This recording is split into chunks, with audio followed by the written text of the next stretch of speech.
আসসালামু আলাইকুম রহমতুল্লাহি ওয়া বারাকাতুহু। প্রিয় ভিউয়ার্স, নতুন আরেকটি ভিডিওতে সকলকে স্বাগত জানাচ্ছি। আমার আজকের বিষয় bachelor of education BEd programme, যেটা বাংলাদেশ উন্মুক্ত বিশ্ববিদ্যালয় কর্তৃক পরিচালিত। সেইখানে অনলাইন আবেদন আপনি কিভাবে করবেন। সর্বপ্রথম আমরা একটু দেখি যে আবেদনের যোগ্যতাটা কেমন।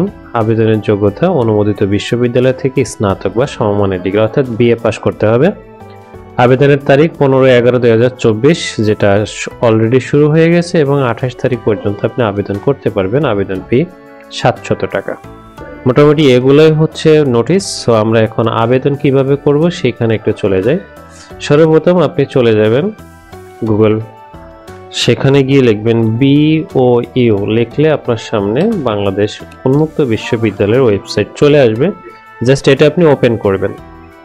ওপেন করলে এখানে দেখবেন যে অনলাইন অ্যাডমিশন লেখা রয়েছে। আপনি অনলাইন অ্যাডমিশনে ক্লিক করবেন।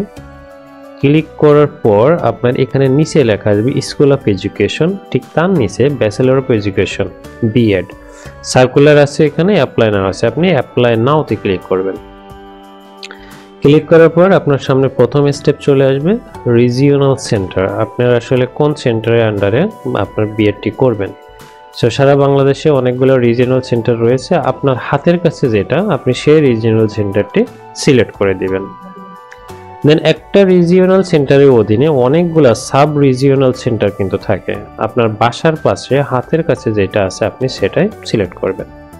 দেন স্টাডি সেন্টার, সাব রিজিওনাল সেন্টারের আন্ডারে কোন প্রতিষ্ঠানে আপনার বিএড কার্যক্রম পরিচালিত হয়, অর্থাৎ আপনি ক্লাস করবেন, সেই প্রতিষ্ঠানটি সিলেক্ট করবেন। গ্রুপ বা মেজর, এই জায়গাটাতে একটু সমস্যা হয়ে যায়। আপনি কমার্স দিবেন, হিউম্যানিটিস দিবেন নাকি সায়েন্স দিবেন। সো আপনি কোন বিষয়ে শিক্ষকতা করছেন এই একটা বিষয়। যদি আপনি শিক্ষকতা করে থাকেন, যে বিষয়ে শিক্ষকতা করেন বা যে বিষয়ের বিপরীতে আপনার নিয়োগ প্রদান করা হয়েছে, সেই বিষয়টি কোন গ্রুপের অন্তর্ভুক্ত, আপনি সেই গ্রুপটি সিলেক্ট করবেন। আর যারা শিক্ষকতা করেন না, তারা যে বিষয় নিয়ে অনার্স মাস্টার্স করছেন সেটি কোন গ্রুপের অন্তর্গত, সেই ব্যাপারটি আপনারা ক্লিয়ার হয়ে এখানে গ্রুপটি সিলেক্ট করবেন।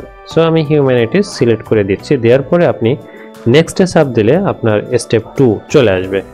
এখানে আপনার কিন্তু অনেকগুলো তথ্য দিতে হবে। জাস্ট আমি আপনাদেরকে একটা একটা করে দেখাই। প্রথমে অ্যাপ্লিকার নাম ইংরেজিতে দিবেন, সার্টিফিকেট ওয়াইজ। অ্যাপ্লিকার নাম বেঙ্গলি, এটা দিবেন আপনি NID wise. Father's name English, father's name Bengali. Mother's name English, mother's name Bengali. Guardian name, guardian mobile নাম্বারটি যেহেতু রেজিস্টার দেওয়া নাই, সো আপনি এটা স্কিপ করতে পারেন চাইলেই। Date of birth, place of birth, gender, জেন্ডারটা আপনি দিয়ে দিবেন। ন্যাশনালিটি অবশ্যই বাংলাদেশি দিবেন। আইডেন্টিটি টাইপ, এনআইডি হলে এনআইডি সিলেক্ট করে এনআইডি নাম্বার দিবেন। যদি আপনার এনআইডি না থাকে সেক্ষেত্রে বার্থ রেজিস্ট্রেশন সিলেক্ট করে আপনার জন্ম নিবন্ধন নাম্বারটি এখানে দিয়ে দিবেন। দেন আপনার রক্তের গ্রুপটি দিবেন। আপনি বিবাহিত কিনা সেটি দিবেন, চাইলেই দিতে পারেন, না চাইলেও দিতে হবে। আপনার রিলিজিয়ন, আপনি কোন ধর্মের অনুসারী সেটা দিবেন। কোটা নট অ্যাপ্লিকেবল যদি থাকে তাহলে কোটা সিলেক্ট করে কোটার বিপরীতে আপনাকে প্রমাণ কিন্তু দেখাইতে হবে। ইমেইল অ্যাড্রেস, এটি সবচেয়ে বেশি গুরুত্বপূর্ণ, কারণ এই ইমেইল অ্যাড্রেসে আপনার কিন্তু ইউজার আইডি এবং পাসওয়ার্ড মেইল করা হবে ওপেন ইউনিভার্সিটির তরফ থেকে। মোবাইল নাম্বারটি সঠিক, নিজে যেটা ব্যবহার করেন সবসময় সচল থেকে সেই মোবাইল নাম্বারটি দিবেন। দেন আপনার পার্মানেন্ট অ্যাড্রেসটি দিতে হবে, ভিলেজ অথবা state, post office, post code, district, থানা বা উপজেলা। দেন আপনাকে ফটোটি 300x300 পিক্সেলের হতে হবে এবং 100 কিলোবাইটের কম হইতে হবে, এবং সিগনেচার 300x100 এবং এটাও 100 কিলোবাইটের কম হতে হবে। সো আমি এই সম্পূর্ণগুলো পূরণ করে আপনার সামনে ফিরে আসছি। অপেক্ষা করার জন্য ধন্যবাদ। আমি সম্পূর্ণ পূরণ করে আপনাদের মাঝে ফিরে এসেছি, যেখানে একটু সতর্কতামূলকভাবে কিছু তথ্য আমি হাইড করে দিয়েছি।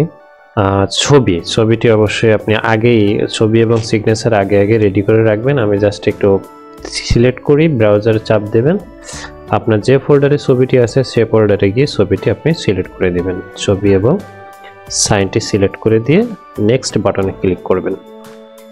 এবার আপনার স্টেপ 3 নম্বরে এখানে এসে আপনি আপনার শিক্ষাগত যোগ্যতা সকল তথ্য দিবেন। প্রথমে ডিগ্রি, আপনি এসএসসি হইলে এসএসসি, দাখিল হইলে দাখিল, হ্যাঁ। দেন গ্রুপ বা মেজর, হিউম্যানিটিস, বোর্ড, মাদ্রাসা বোর্ড। আমি একটু এখানে লিখলেই কিন্তু চলে আসবে। ইনস্টিটিউট নেম যে প্রতিষ্ঠান থেকে পাস করা হয়েছে আমি জাস্ট সেই প্রতিষ্ঠানতে লিখে দিচ্ছি আমি। দেন রেজিস্ট্রেশন নাম্বারটি আপনি দিয়ে দিবেন, আমি কপি করে এখানে দিয়ে দিচ্ছি। রোল নাম্বারটি দিবেন অবশ্যই, রোল নাম্বার আপনি আগে সম্পূর্ণ যদি নোট করে রাখেন সেক্ষেত্রে আপনার জন্য সুবিধা হবে। রেজাল্ট টাইপ জিপিএ 5 স্কেলে এবং রেজাল্টটি আমরা একটু দেখে নিই 4.81। সো আপনি দিয়ে দিলেন 4.81। দেন পাসিং এ 2010 সালে পাস করা এবং ডিউরেশন অবশ্যই 2 বছর। এখন আমার এটা জিপিএ 5 স্কেলে, জিপিএ স্কেলে, সো আমার এখানে যে মার্কের পার্সেন্টেজ যেটা এটা না দিলেও চলবে। দেন আপনার এইচএসসি যেখান থেকে আপনি সেখান থেকে দিবেন। হ্যাঁ, এইচএসসি সিলেক্ট করবেন, গ্রুপ বা মেজর দিবেন, board Jessore board, institute name Kazi Nazrul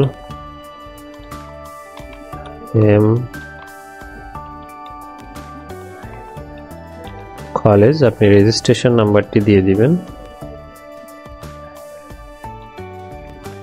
আমি জাস্ট কপি পেস্ট করে কিন্তু বসিয়ে দিচ্ছি, আপনি চাইলে এভাবেও করতে পারেন অথবা কম্পিউটারে টাইপ করার মাধ্যমেও কিন্তু করতে পারেন। রেজাল্ট 3.50, পাসিং এ 2012, ডিউরেশন অবশ্যই 2 বছর, অবটেইন মার্কের কোনো প্রয়োজন নাই।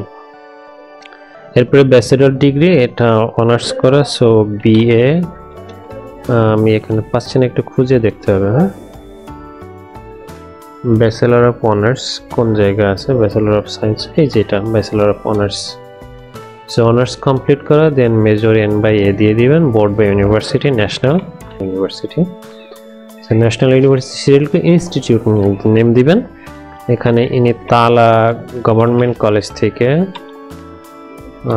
অনার্স মাস্টার্স করেছে, সো তালা গভর্নমেন্ট কলেজ। রেজিস্ট্রেশন নাম্বারটি আপনি বসিয়ে দিবেন, রেজিস্ট্রেশন নাম্বারটি আমি বসিয়ে দিচ্ছি, রোল নাম্বারটি বসিয়ে দিচ্ছি। রেজাল্ট টাইপ অবশ্যই জিপিএ স্কেল 4A এবং সিজিপিএ 2.62, পাসিং এ 2016,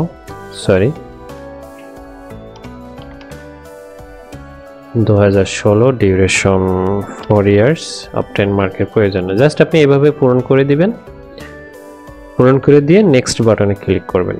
নেক্সট বাটনে ক্লিক করলে আপনার এখানে প্রফেশনাল ইনফরমেশন চাইবে। একটু বলে রাখি, আপনি যদি কোনো প্রতিষ্ঠানে শিক্ষকতা করেন এখনও, দেন আপনি ফর্মটি পূরণ করবেন। যদি শিক্ষকতা করেন না, তারপরও বিএড কোর্সটি আপনি সম্পন্ন করতে চাচ্ছেন, সেক্ষেত্রে আপনি এখানে just I have no professional experience এটা দিয়ে দিবেন, দিয়ে জাস্ট ফিনিশ করে দিবেন। সো আমার ইনি কোনো প্রতিষ্ঠানে চাকরিরত নাই, just I have no professional experience এখানে চাপ দিয়ে ফিনিশ করে দেবে। কিন্তু যে সমস্ত শিক্ষকগণ প্রতিষ্ঠানে কর্মরত রয়েছেন তাদেরটা আপনারা কিভাবে পূরণ করবেন, জাস্ট নেম অফ অর্গানাইজেশন, আপনি কোন প্রতিষ্ঠানে চাকরি করেন সে প্রতিষ্ঠানের নামটি এখানে দেবেন। টাইপ অফ অর্গানাইজেশন, এটা সরকারি নাকি বেসরকারি, সো আপনি সরকারি স্কুল হলে গভর্নমেন্ট অর্গানাইজেশন, যদি বেসরকারি হয় নন গভর্নমেন্ট অর্গানাইজেশন। ডেজিগনেশনের ইন্ডেক্স নাম্বার, এখন সরকারি যে সমস্ত শিক্ষকবৃন্দ রয়েছে তাদের ডেজিগনেশন নাম্বার এবং বেসরকারি মাধ্যমিকে যারা কর্মরত রয়েছে তাদের ক্ষেত্রে এখানে ইন্ডেক্স নাম্বারটি বসিয়ে দিতে হবে। এরিয়া অফ এক্সপিরিয়েন্স, আপনি কোন জায়গায় অভিজ্ঞ বা আপনার কাজের ক্ষেত্র কোনটি, সো আপনি এখানে জাস্ট অ্যাসিস্ট্যান্ট টিচার দিয়ে দিবেন। দেন কত তারিখে এখানে যোগদান করেছেন, ফ্রম কত তারিখে যোগদান করেছেন, এবং টু এইখানে জাস্ট আপনি যেহেতু এখনও চাকরিরত রয়েছেন কারেন্ট জবে ক্লিক করে দিবেন, যদি এটা ব্লক হয়ে যাবে। সো আমি এখানে I have no professional experience এই জায়গাটাতে টিক মার্ক দিয়ে ফিনিশ বাটনে চাপ দিলে এরপর আপনি acknowledge that I have read and agree to the above terms and condition এখানে টিক মার্ক দিয়ে সাবমিট দিয়ে দেবেন। সাবমিট দিলে আপনার সামনে এরকম একটি ইন্টারফেস আসবে যেখানে আপনার ইউজার আইডি, টেম্পোরারি এবং পাসওয়ার্ড লেখা থাকবে। সর্বপ্রথমবার আপনি যখন লগ ইন করতে যাবেন তখন এই ইউজার আইডি এবং পাসওয়ার্ডটি প্রয়োজন হবে। দেন আপনি কি করবেন, 700 টাকা পেমেন্ট করবেন। সো প্রসিড টু পেমেন্টে ক্লিক করে আপনি বিকাশ অথবা রকেট, ডিবিবিএল যেটাই আপনার সহজলভ্য হয় সেটা ক্লিক করবেন, করে পে নাওতে ক্লিক করবেন। দেন আপনার সামনে এরকম ইন্টারফেস আসবে, আপনি মোবাইল নম্বরটি দিবেন, মোবাইল নাম্বারটি দিয়ে কনফার্ম করবেন।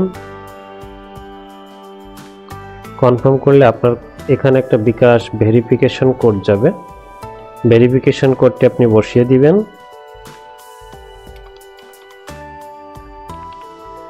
কনফার্ম করবেন, করলে আপনি পিন নাম্বারটি